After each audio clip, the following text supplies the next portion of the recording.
Hi guys, എന്തുകൊണ്ടാണെന്നറിയില്ല ആവാരപ്പൻ 2യുടെ trailer notification വന്നപ്പോൾ തൊട്ട് ഞാൻ ആലോചിക്കുമായിരുന്നു ഇത് റിയാക്ട് ചെയ്തേ പറ്റുന്നു. കാരണം after long gap Imran Hashmi ഒരു ഹീറോയുടെ ലൈക്ക് എന്താ പറയുക ഒരു സ്റ്റാൻഡ് ലോൺ ക്യാരക്ടറിൽ വരികയാണ്. സോ എങ്ങനെയുണ്ട് നമുക്ക് നോക്കാം.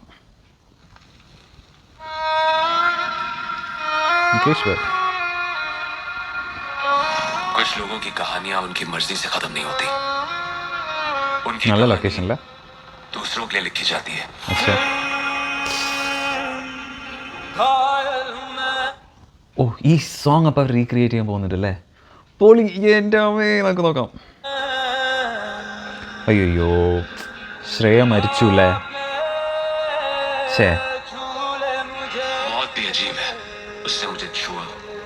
ശരിക്കും ശ്രേയ സരൻ അതിൽ കൊല്ലണ്ടായിരുന്നില്ലേ? മരിക്കണ്ടായിരുന്നു ബേസിക്കലി. ഛേ, എന്ത് രസമാണല്ലേ അവർ. पर अपनाया नहीं.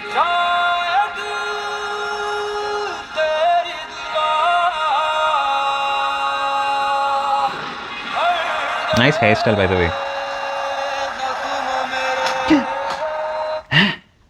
പുള്ളി Imran is again back with 6 pack abs.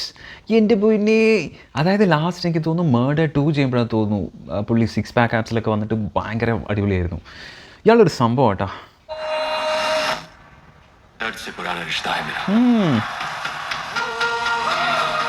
ഇപ്പോഴും അതേ ഫ്രഷ് അല്ല.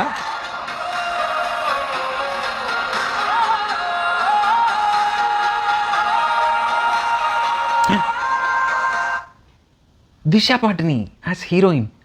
എൻ്റെ പൊന്നെ, എനിക്ക് മനസ്സിലാവാത്തൊരു സംഭവം എങ്ങനെ ഹൗ പീപ്പിൾ ക്യാൻ റിലേറ്റ് ദിശ വിത്ത് ശ്രേയ സരൻ എനിക്കറിയില്ല. മേ ബി ദിശ is just A visual treat. I know you know what I mean. I know you know. പക്ഷേ മേ ബി ക്രിയേറ്റീവ് ചോയ്സ്. इस बार या तो ये हमारापन खत्म होगा या मैं. ഓ,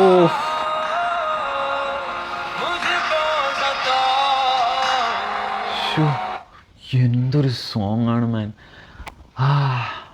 ഇതൊക്കെ ഒരു സോങ്, ഇതുപോലൊരു സോങ്ങൊക്കെ ഇനിയും എനിക്ക് തോന്നുന്നു പ്രീതമിന് പോലും റീക്രിയേറ്റ് ചെയ്യാൻ പറ്റും തോന്നില്ല.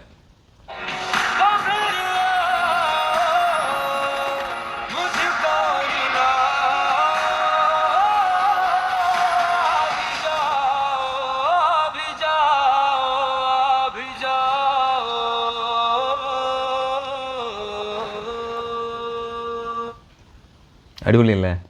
അടിപൊളി. ഇമ്രാൻ ഹാഷ്മിനെ കുറിച്ച് പിന്നെ പറയണോ?